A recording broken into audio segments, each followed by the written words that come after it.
Did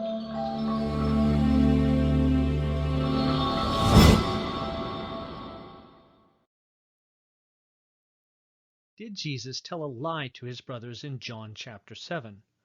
Your knee-jerk reaction is probably no way, and I'm inclined to agree, but that doesn't mean there's no difficulty here. This passage has proved a riddle to New Testament scholars, and a host of solutions have been proposed. Before we take a look at those solutions, let's read the text. Now the feast of the Jews, the Feast of Tabernacles, was near. So his brothers said to him, Leave here and go to Judea, that your disciples also may see the works you are doing. For no one works in secret if he seeks to be known openly. If you do these things, show yourself to the world. For not even his disciples believed in him. Jesus said to them, My time has not yet come, but your time is always here. The world cannot hate you, but it hates me, because I testify about it that its works are evil. You go up to the feast. I am not going up to this feast, for my time is not yet fulfilled. After saying this, he remained in Galilee. Now here's the controversial verse. But after his brothers had gone up to the feast, he also went up, not publicly, but in private. And so Jesus seems in verse 10 to do exactly what he said he would not do in verse 8, that is, he went up to the Feast of Tabernacles. So let's briefly consider some solutions. First, some of our oldest and best manuscripts say, I am not yet going up to this feast, instead of I am not going up to this feast. The not yet reading is favored by important witnesses like P66, P75, and Vaticanus, while Sinaiticus and Bizet favor Jesus saying he's not going to the festival. In English Bibles, you can find the not yet reading in the King James Bible, the New King James Bible, and a few modern translations like the Legacy Standard Bible. However, in these situations, scholars tend to favor the more difficult reading because ancient scribes tended to iron out perceived contradictions in the text, not create them. So it's more likely that a scribe would change, I am not going to this feast, to I am not yet going to this feast, to fix the perceived problem of Jesus telling a lie.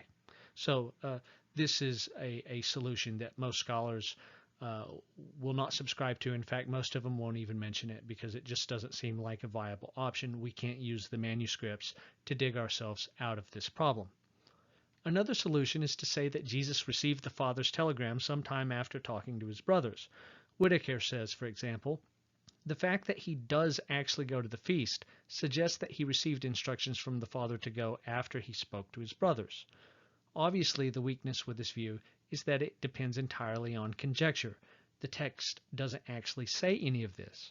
It's unlikely that John would manufacture a scene in which Jesus appears dishonest and simply trust his readers to make the correct vindicating assumptions. Similar to this is the view that Jesus altered his plans afterwards. He told his brothers he wasn't going and he meant it, but then he had a change of heart. Now, this feeds right into the rhetoric of anti-Christian antagonists like the 3rd century writer Porphyry, who commandeered this text to say that Jesus is fickle and inconsistent. Now, this solution doesn't actually solve anything. When you tell someone you're not going to do something, but then you change your mind later and go back on your word, you are not vindicated by recording the process or describing the process that resulted in the lie. All you have done is describe how the lie took place. So this is not really an answer of any kind. Perhaps Jesus is being cryptic. He's not saying he will not go up to tabernacles per se, but he's saying he will not ascend to the Father at the Feast of Tabernacles. This is what he means by, I will not go up to tabernacles. Now, this view was popular in church history and received some support by nearby allusions to Jesus' ascension in John's Gospel. Now, the trouble is the verb anabino, to go up, has a direct object. He explicitly says he's not going up to the festival.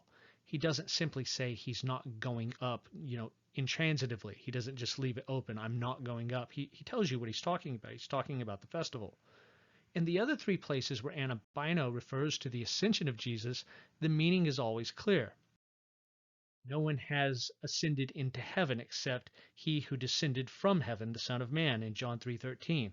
Another example in chapter 6, What if you were to see the Son of Man ascending to where he was before? In chapter 20, go to my brothers and say to them, I am ascending to my Father and your Father, to my God and your God.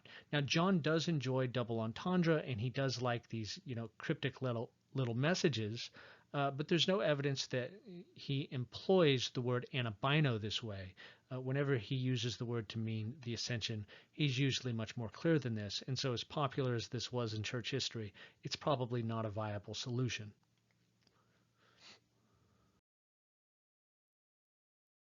Did Jesus tell a socially acceptable lie? This is the position posited by the social science commentary, which suggests in collectivist cultures the most honest thing you can do is hide truth from those who are not a member of your group. Quote, they stood outside his in-group. Jesus withholds the truth from his brothers because they are out-group persons and have no right to it. This view hasn't caught on for obvious reasons. They are clearly stretching sociological reading to the breaking point to make this work. And besides, there are no other places where Jesus lies to someone simply because they are out-group persons. By far the most popular solution in the commentaries is this one. He meant, I am not going to this festival in the manner you suggested.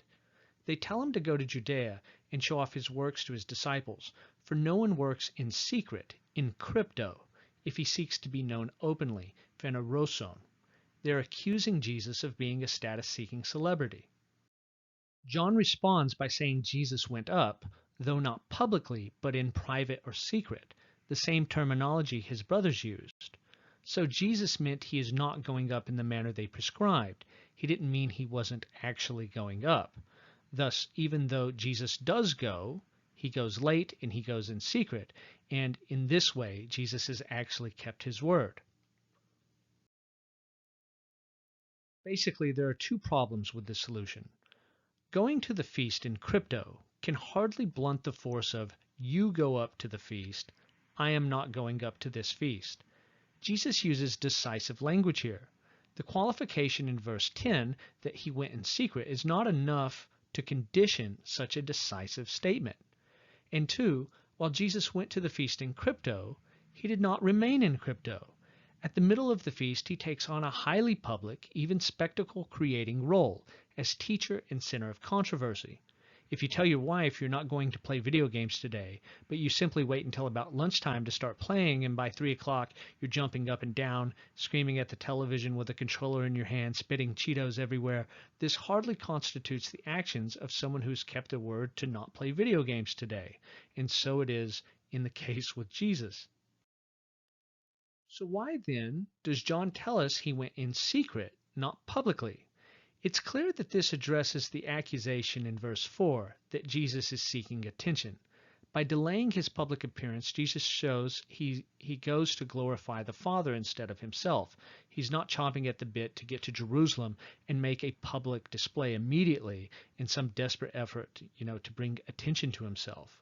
John's qualification in verse 10 addresses that assertion, but it does nothing to resolve the issue in verse 8 where Jesus says he is not going to the festival. Now, I think this is where most interpreters stumble. They try to resolve both issues with verse 10 when in fact this can only logically satisfy the first problem, not the second problem. It cannot logically satisfy the issue of him saying they should go to the feast, but he's not going to this festival. Leon Morris notes the demonstrative pronoun, I am not going to this festival, uses the word this. And he says this seems a bit awkward and may be exegetically significant. According to Morris, Jesus is saying he is not going to the festival and won't participate in any of the festivities around the festival, but he never said he wasn't going to Jerusalem. So this view receives support by Jesus not participating in any of the annual observances of the festival when he arrives. However, Morris himself walks this back a bit later. Quote, after saying he will not participate in the feast, he seems open to partial participation. We may conjecture that he wished to teach at the climax of the festivities, but not to be involved in the whole of the celebrations. It's hard to maintain that Jesus did not go to Jerusalem for Tabernacles, since his major declarations were based on Tabernacles themes. Throughout the week of Tabernacles, priests led a water-carrying procession from the Pool of Siloam to the temple, where they doused the area around the altar. This rite was greatly augmented on the seventh day, which is why Jesus stands up on that day, on the last day of the feast, and proclaims himself to be the water of life. Jesus' declarations coincide with the festivities of tabernacles.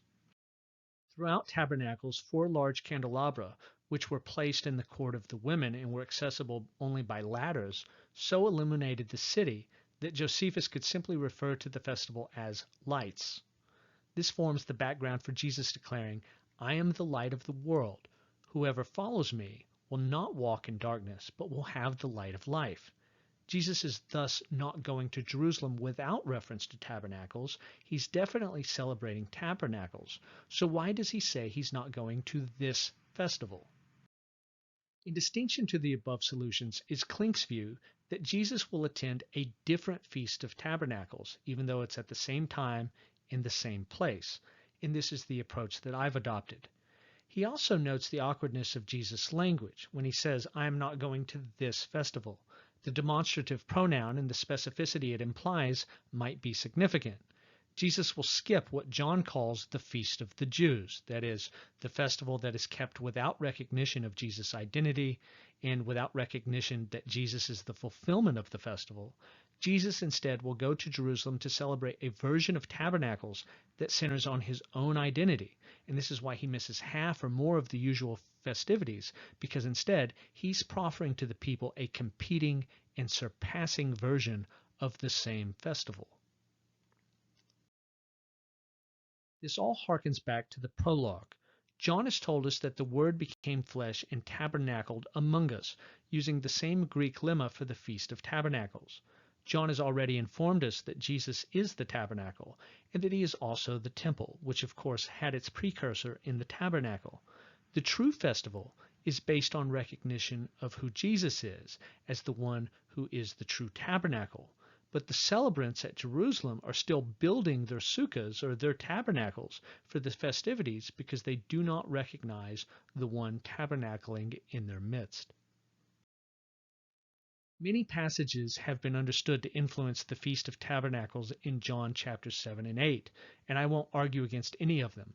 I simply want to suggest that the most significant passage here is Zechariah 14, which describes a Feast of Tabernacles in the end times that is celebrated by all nations. This is where I developed Klink's idea that there are 2 Feasts of Tabernacles in John 7, the one celebrated by those who opposed Jesus, the one to which he dismissed his brothers and told them, "You go up to the festival, I'm not going to this festival." And then there's the version celebrated by Jesus, which I suggest is the one predicted in Zechariah 14. And that when we adopt Zechariah 14 as a controlling narrative, it can help explain some important moments in the story. So first, note that this festival is universally open.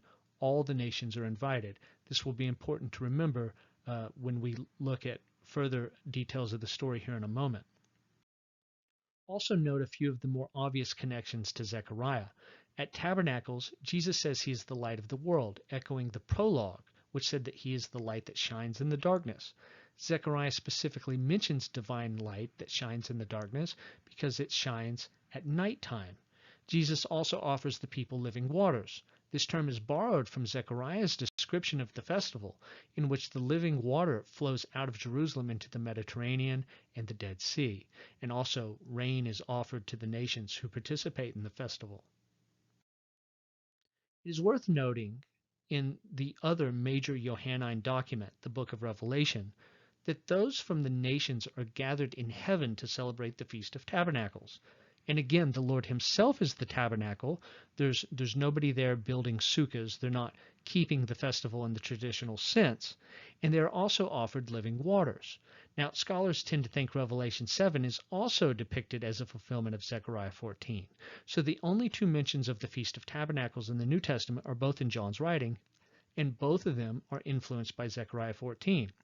And it's so interesting that in neither fulfillment are the people literally, kind of celebrating the Feast of Tabernacles in the old Jewish sense, traveling to Jerusalem, even these things that Zechariah details.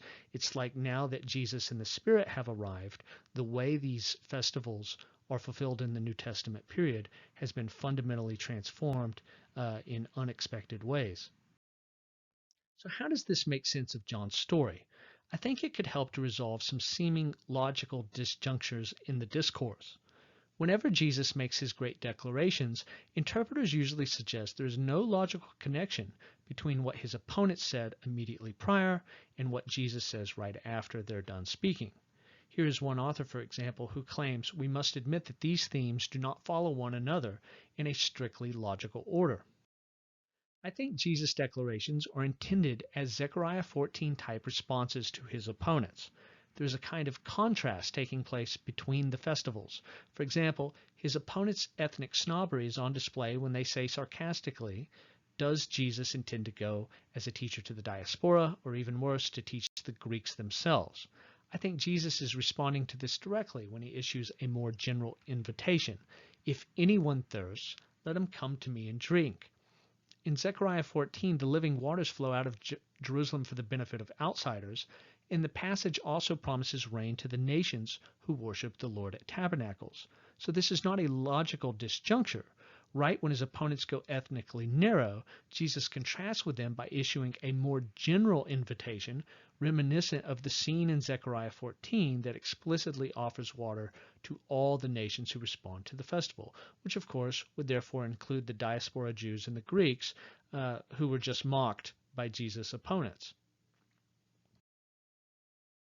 This receives reinforcement from the only previous occasion in which Jesus offered living water, where the same ethnic disparities were on display. How is it that you, a Jew, ask for a drink from me, a woman of Samaria? For the Jews have no dealings with Samaritans.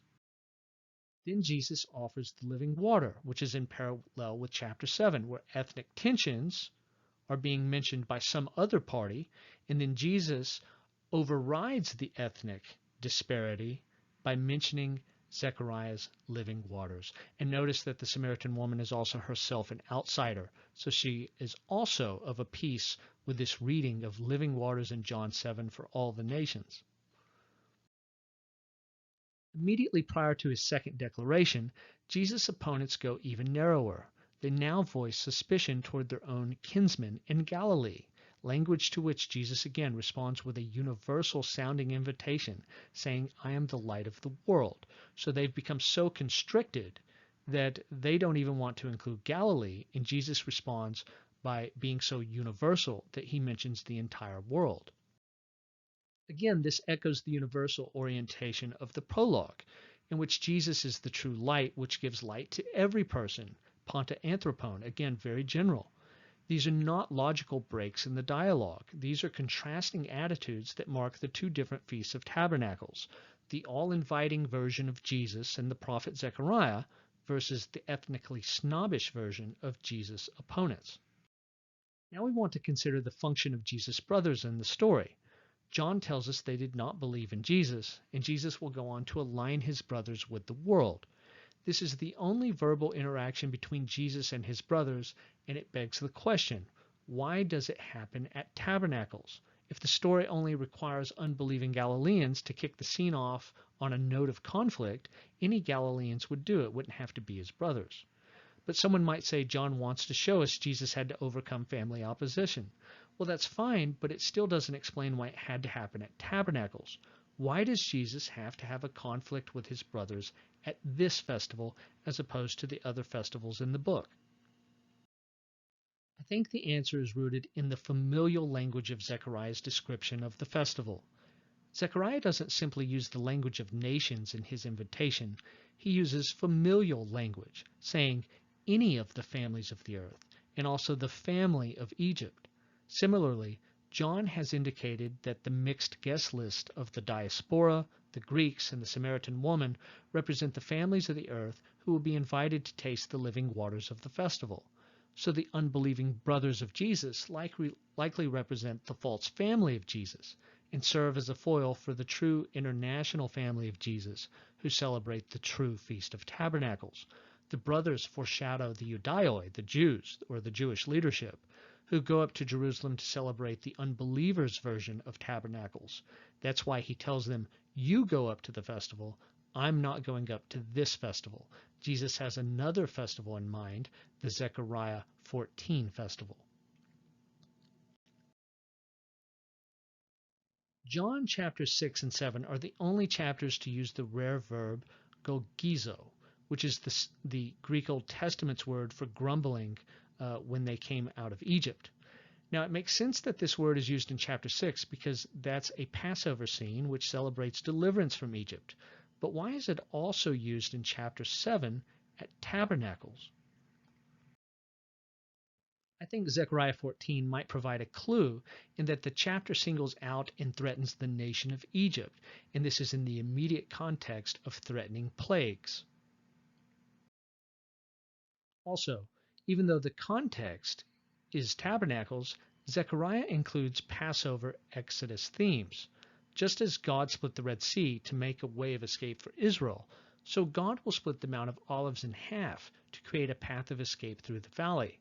The Passover / Exodus / Egypt / plague language of Tabernacles in Zechariah 14 could help explain why the wilderness wandering language of murmuring is used at this festival, and it may also help explain why this festival is immediately subsequent to the Passover festival in John chapter 6. Very quickly, I will note that John is playing an elaborate trick on the audience. Just as he highlights the confusion over Jesus suffered by Nicodemus in order to reach readers who have a similar confusion over Jesus, he also makes Jesus appear to be deceitful in the story in order to reach members in the Johannine community who have likely been exposed to that same accusation about Jesus, that he is a deceiver. Right after John gives the reader the impression that Jesus is a deceiver in verse 10, a mere 2 verses later, someone in the story accuses Jesus of being a deceiver for different reasons. In the story, Jesus is assessed by characters who are judging him for superficial reasons. He is from Galilee, he's not educated, and so on. Their problem is they won't pay attention to what Jesus says about himself, his self-testimony. If they did, they would know that he's not from Galilee, but from heaven, and he's not uneducated, but rather he receives his teaching from the Father. Likewise, the reader is supposed to read this and think Jesus is a deceiver, but then pay attention to what Jesus says about himself, just as the characters in the story should have done. You hear Jesus say that he is not going to the feast that his brothers are going to, that he is the living waters, that he is the light of the world.